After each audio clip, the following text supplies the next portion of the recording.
4К гейминг.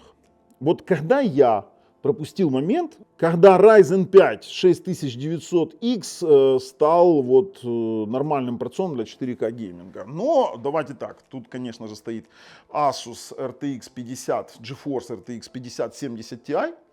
Ну и вот покажи, пожалуйста, это Asus TUF серия, очень даже неплохой. Все это собрано на материнской плате. Покажи, пожалуйста, он Asus TUF Gaming B850M плюс Wi-Fi. Очень неплохая, достаточно среднебюджетная видеокарта. Все это, сюда еще запихнули блок питания. Покажи здесь. Asus TUF на 750 ватт, при этом который имеет стандарт 80 плюс Gold. И в принципе это все еще и собрано в Asus кейсе, с Asus охлаждением. Но я не буду уже тут называть какие-то модели, потому что скажете, там что-то Asus пиаришь. Да нет, просто так. Это неплохая сборка Asgard, кстати, которую можно посмотреть по ссылке в описании под видео. Еще и промокод Технозон. Хотя нет, стоп. Я промокод Технозон на 1000 гривен скидки могу дать только тем, кто подписался на канал. Но давайте мы с вами поговорим о другом. Киберпанк 4К на рейтрейсинге Overdrive. На этом компе, пожалуйста. Потому что вот эта вот долбанная видеокарта, она реально рулит. DLSS 4. Он просто рулит, понимаете? Например, Stalker 2 с эпичными настройками графики, с DLSS, конечно же, еще и в 4К. Пожалуйста, играйте, несмотря на то, что AMD Ryzen 5 здесь стоит, при том, который нагружен всего лишь на 50%, который при этом может нагрузить видеокарту на почти на 99, на 100%. И прошло то время, даже среднебюджетный процессор на текущий момент, он является достаточным для того, чтобы обеспечить 4К гейминг. Кстати, там видели корсарчик какой, память, да? Две плашечки у нас, DDR5 6000, вот такое вот светится красиво. В двухканальном режимчике тоже тут играет большую роль. Кстати, давай посмотрим, какие здесь порты, давай покажем ребятам. Если есть встроенное видеоядро, конечно же, тут DisplayPort и HDMI-чик есть. 4 даже, ну да, 4 USB-шечки вторых. Потом у нас есть вот такая вот USB-шки, смотрите, 10 гигабитных вот таких вот, они, как их назвать, как этот цвет назвать? Вообще салатовый, не салатовый?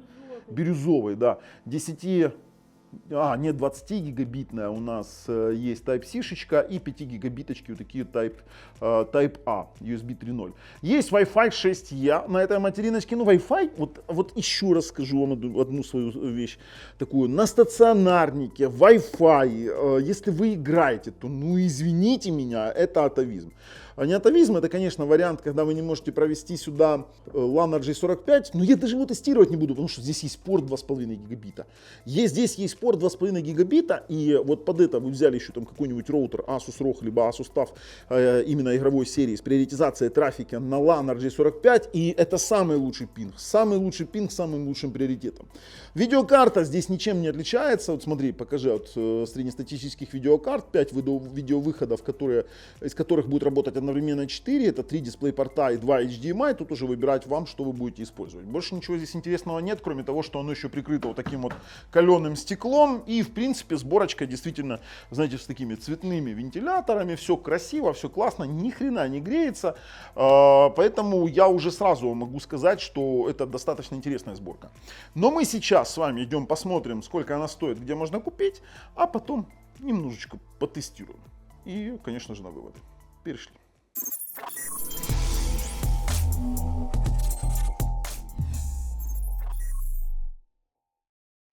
Ну и смотрите, вот то, что я говорю, по характеристикам этот Asgard, да, который мы с вами рассматриваем в этом обзоре, он позиционируется как комп для игр, стоит он 87 531 гривна. Не смотрите, что здесь нет в наличии, по ссылке в описании под видео можете пойти посмотреть. И что самое интересное, что по промокоду Технозон вам 1000 гривен скидки еще на такой комп могут сделать. Так вот, сама по себе сборочка идет у нас на Ryzen 5 9600X, шестиядерный, само собой, это мы уже дальше с вами рассмотрим. У нас, конечно же, стоит от Asus видеокарта GeForce RTX 5070 Ti 16 гиговая на GDDR7 и материнская плата на AMD 850 тоже от Asus. Два модуля по 35 Corsair 6000 МГц и дальше я тоже покажу, какой SSD-шничек стоит. Слушайте, неплохо, вот совсем неплохо с Wi-Fi 6 и с Bluetooth 5.3 с блоком питания 750 Вт со стандартным стандартом 80 плюс Gold. Слушайте, ну вы поняли, да? Ссылочка в описании под видео. Подписываемся, нажимаем колокольчик. Поехали уже тестировать. Ох, и начинаем мы с 4К гейминга, полного, на эпичных настройках. Смотрите, сейчас у меня в графике все эпично. Все эпично, без ограничения FPS, 90-97 FPS на 50-70 Ti. И знаете, что я вам скажу? Как только я переключаю на 2К, я вам сейчас наглядно покажу, то мы получим такой дикий прирост FPS до 170. То есть, ну, это маковое поле. Для тех, кто знает, что такое маковое поле, да, там очень много лепестков летает. Давайте сейчас загрузим именно, я специально держу на геймпассе, у меня сохранение конкретно для тестов. То есть я выхожу на поле, на маковое, тут очень много лепестков. Вот мы вышли 90, у нас была просадка до 80 и поднялось до 100. Вообще идеально, вопросов нет. При этом это на эпичных настройках, только здесь волосы. DLSS, давайте по поводу DLSS. Здесь у нас настроен на качество. Вот смотрите, эпично, DLSS на качество. И создание кадров на автоматическое. Но давайте я сейчас закрою. Давайте я закрою. И мы возьмем и сделаем 2К разрешение. Давайте в параметрах дисплея. У нас сейчас 4К полноценные. Давайте 2560 на 1440 и перезапустим игру. И вот смотрите, идем сейчас в графику, ну в дисплее вы видите 2560 на 1440, все так же эпично, кроме волос, высоко, эпично. И давайте опять загрузим наше поле маковое и побегаем, постреляем, посмотрим, что у нас получилось. Уже на 2К разрешение, это совсем другой результат будет. Смотрите, то есть для 2К гейминга вообще идеально. Если 4К гейминг, смотрите, 160, 150, 145, 157 и будет доходить до 175, это то, что я видел. Смотрите, 157, 151, 161.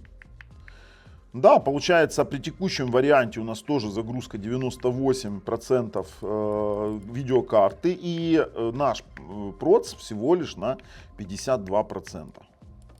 Что я могу сказать? На 57 максимально то, что видел. Что я могу сказать? Что в принципе своем, я вам скажу, сборочка получилась очень-очень такая сбалансированная. Но давайте пойдем с вами немножечко дальше. Если говорить о том, какой здесь процессор, то это AMD Ryzen 5 9600X. И да, именно 9600X серия просто вообще топовая. Знаете, классное соотношение. Пятерочка у нас на сокете AM5, 4-нанометровый проц. И, кстати, у него 6 ядер 12 потоков и кэша третьего уровня 32 мегабайта. По основной материнке это у нас TUF Gaming B850M плюс Wi-Fi. У нас здесь Wi-Fi-чик есть. Дальше PCI Express 5.0. Память у нас DDR5 32 гигабайта, двухканальная 32-битная. И у нас стоит Corsair DDR5 6000. Вот это вообще прикольно на микроновских чипах. У нас есть даже встроенная графика. Давайте побенчим чуть-чуть центральный процессор. Хочу посмотреть, с чем его примерно можно сравнить. Ну что, у меня дома Intel Core Ultra 7, которая уже вот это идет 265, по-моему. Это вообще зверь, я вам серьезно говорю. Это зверь в плане работы, в плане разворачивания искусственного интеллекта, там просто топ.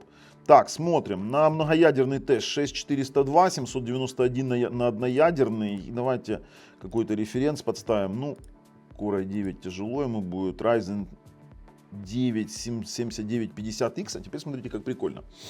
Ryzen 9 7950X 16-ядерный. Тут он, конечно, в многоядерном тесте рвет его, потому что там 16 ядер 32 потока. Само собой, больше намного.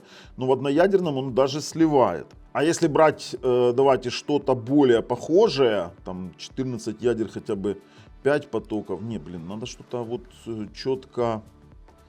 У нас получается... Смотрите, у нас получается с вами 6 ядер 12 потоков. О, прям четко. Core i9 11900K, 8 ядер 16 потоков. Здесь 6 ядер 12 потоков. И смотрите, насколько. В одноядерном Core i9 11900K сливается, и в многоядерном примерно одинаково. Вот это уже больше интересно и похоже на правду. По видюшке. Здесь у нас GeForce RTX 5070 Ti, 5-нанометровый, 256 бит. Вот это, кстати, очень важный момент. Я вам объясню. Смотрите, у меня есть сборка, вот эта, вот, которую я говорил, Core Ultra на 3070 Ti. Она, кстати, и она врывает просто-напросто 4060 Ti именно по ширине шины. Это просто вот идеальный вариант брать 3070, 4070 Ti и вот 5070 это вообще, к тому же на нее сейчас цена не такая уж там изверская, это вообще отлично. На GDDR7 Samsung 16 гиговая. А если пойти побенчить какие-то тесты, вот давайте, мне интересно CPU Checkmate, то сравнить, с чем можно сравнить этот тест в синтетике. И мне интересно PhotoWorks, потому что, ну, на самом деле, комп получился достаточно крутой в плане поработать, да, пожалуйста. Работайте, монтируйте что-то. И вот, смотрите, если брать вот эту сборку, тут же оценивается сборка, тут очень быстрая память, за счет этого он, получается, жухает всех, да, там, Core i9 13900K, ну, понятное дело, что это всего лишь синтетика, да, и разница сборки, и разница скорости памяти. И он на достаточно высоких позициях. А PhotoWorks это более реальный тест, потому что здесь загружается 10 огромных изображений в память, там они обрабатываются, потом рендерятся и замеряется время. И здесь играет роль и память, и проц. Ну, посмотрим сейчас, что получится. А вот тут вот уже мы имеем его реальный уровень, скажем так, именно в сборке. То есть это чуть выше, чем, ну, с Apteron сравнивать будет неправильно. Тут 8-ядерный Core i9 11900, 6-ядерный Core i7, 6-ядерный Core i7 6 серии, 5 серии. И тут уже пошло там 12-ядерный Ryzen 9 5900X, потом 16-ядерный Ryzen 9 3950X. Короче, есть над чем подумать. Неплоха сборка в плане работы и всего остального, но у нас есть еще синтетика 3D Mark, в которой мы еще можем посмотреть его температуры, если они есть, конечно, в датчиках, сейчас увидим. Потому что AIDA 64 что-то по датчикам на этих порцах не отрубает вообще ничего. То есть она там, не может понять, какие датчики чего стоят, и только SSD-шник меряет. На TimeSpy Extreme он набрал по графике 13622 балла, очень хорошо, очень высоко, по CPU 5530. Само собой, если брать там различные игры, то на 2К он будет показывать какие-то там высокие результаты, и я охотно этому верю, то есть я видел, как работает, допустим, тот же самый Stalker 2, поэтому трудно о чем-то говорить, но мы можем с вами посмотреть, тоже, видите, фреймрейт только отбивает и не отбивает у нас обширную диагностику, но тут уж такое дело. Кстати, в SteelNobody он набрал, ну, я вам скажу, очень даже неплохо. А вы видели, как на Ray Tracing Ultra выглядят вот эти отражения в лужах? Лучи, смотрите, лучи, которые будут пробиваться, солнечные, это вообще просто топ. Смотрите. Смотрите, через пар вот эти вот лучи. Это все, вот это вот все Ray Tracing, вот это все трассировка лучей. Вот смотрите, сквозь пальму, вот эти все лучки, это все, это очень красиво. Это действительно очень красиво. Так, сейчас смотрим, и все-таки овердрайв. Сейчас влупим овердрайв, уже черт с ним, короче. Посмотрим, что у нас будет, а. Ах ты ж, 123 FPS. На 4К, да, я на Ray Tracing Ultra.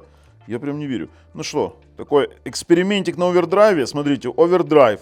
DLSS Frame Generation, DLSS Frame создание. То есть у нас тут все на хаях и ультрах. И стартуем бенчмарк. Прямо интересно. Момент истины на овердрайве. Это самый овердрайв, который может быть. 83, да ладно. Красота, 80, да. Овердрайв он вытягивает больше 60 FPS. На овердрайве это прямо факт. Интересная сборка получилась. И самое интересное, смотрите, процессор 39%, 97% загрузка видеокарты, нагрев видеокарты 51 градус и 61 и 57 градусов проц. Вообще вопросов нет. 93 FPS, на улице побольше FPS. Здесь вообще отражения вообще топовые, смотрите, там прям мусор в лужах видно. Смотрим. Здесь туманчик добавили. Так. Туман. Смотрите, как рефлексует изображение на крыше, на вот этой, на медной. Да ладно, слушайте.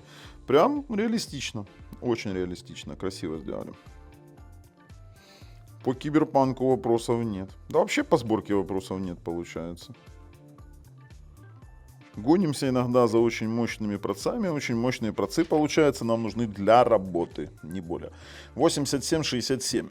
По сети у нас здесь 2,5 гигабитный модуль стоит, порт, ну смотрим, 1400, ну в принципе больше гигабита это факт, у меня просто сервер такой себе, сейчас на роутере поднят на докере, нечистые 2,5 гигабита. Смотрим 1000, ну вот на отдачу можем увидеть, в принципе. Да, вот чистые 2,5 гигабита, к порту вопросов нет. Wi-Fi тестировать не буду, честно скажу, на стационарниках надо играть на лане. Если вы хотите играть в чем-то серьезном, но то, что здесь Wi-Fi есть, это 100%.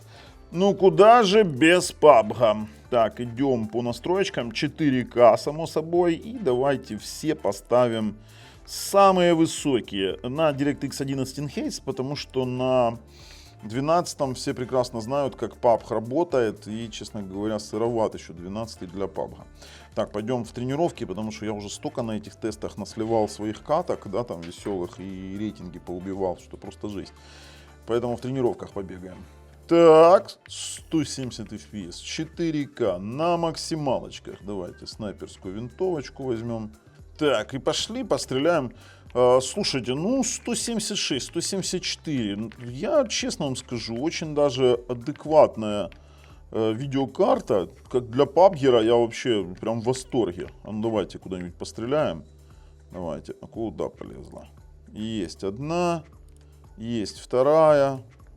Давайте куда-нибудь подальше мишеньки.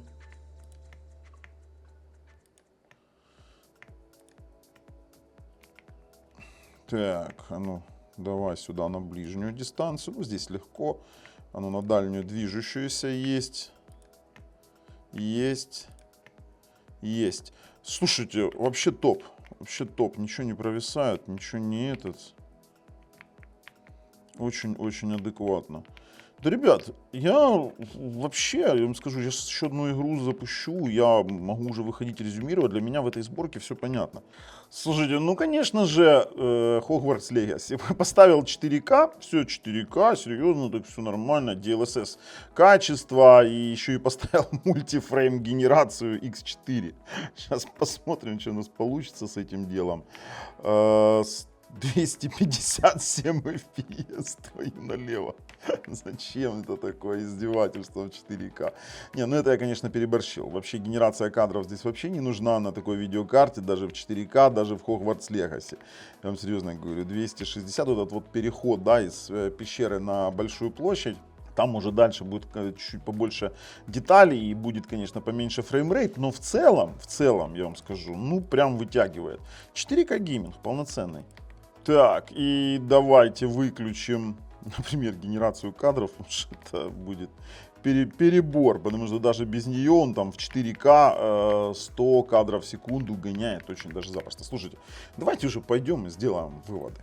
В качестве выводов скажу, классная сборка, классный гейминг, классная, вот что выбирать для себя, это уже решать вам. Но если вы играете, то вам не нужен там прод, сюда не надо засовывать какой-нибудь AMD Ryzen 9, непонятно какой там 20-миллиардной серии. Он вам не нужен, он не нагрузит вашу видеокарту выше, чем 100%, потому что это физически невозможно. Но то, что видеокарта топ, и под этот прод сборка получилась очень-очень взвешенной, такой, я 100% уверен. И вам рекомендую. А с вами был Бабл на канале Технозон. Пока.